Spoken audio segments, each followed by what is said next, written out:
विद्यापति जी का लिखा हुआ। मोरा रे अंगनमा चनन के रे गछिया,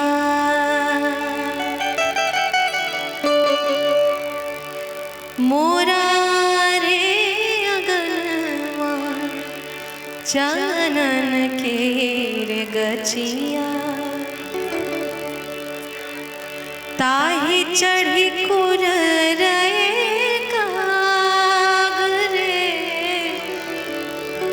मोरा रे अंगनमा चनन के रे गछिया, मोरा रे अंगनमा चनन के रे गछिया, ताही चढ़ी कुररे काग रे, सोने चोच बांधी देव तोरे बायस, सोने चोच बांध देव तोरे बायस, जो पिया आज रे, मोरा रे अंगनमा चनन के रे गछिया, ताही चढ़ी कुररे काग रे, मोरा रे अंगनमा चनन के रे गछिया।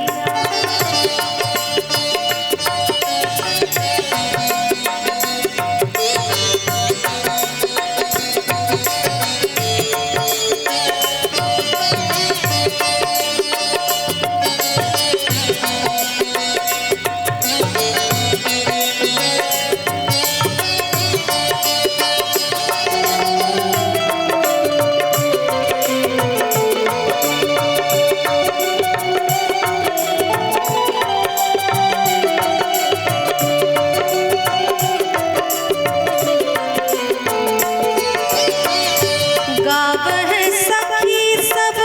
झूमर लोरी, गावह सखी सब झूमर लोरी, गावह सखी सब झूमर लोरी, मैन आराधे जाऊं रे, मैन आराधे चौदिस चंपा मौली फूल, चौदिस चंपा मौली फूल, चान जुरिया रात के, मोरा रे अंगनमा चनन के रे गछिया, ताही चढ़ी कुररे काग रे, मोरा रे अंगनमा चनन के रे गछिया।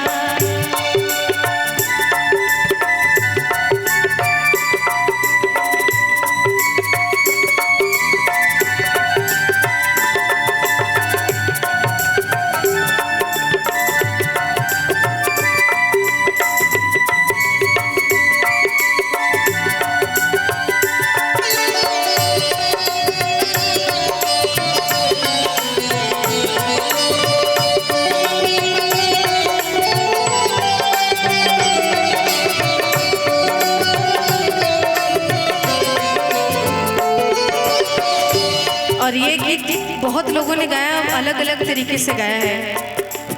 सबके अपने अपने अंदाज हैं। मैं कोशिश कर रही हूँ आपके बीच। चौदिसी चंपा मौली फूल रे,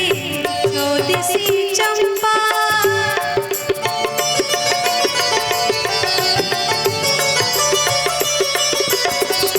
चौदिसी चंपा मौली फूल रे,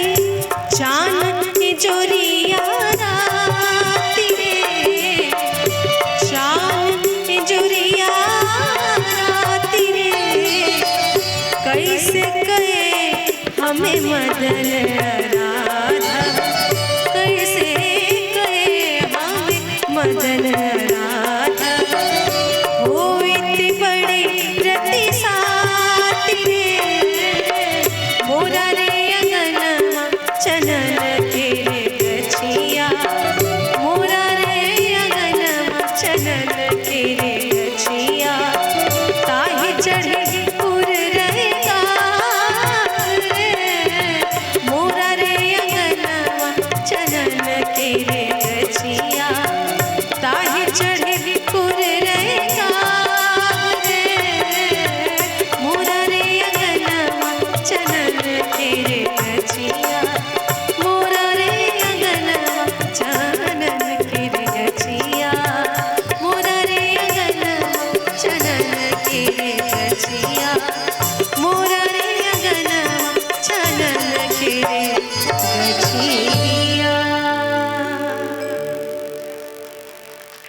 बहुत धन्यवाद। और मैथिली काफ़ी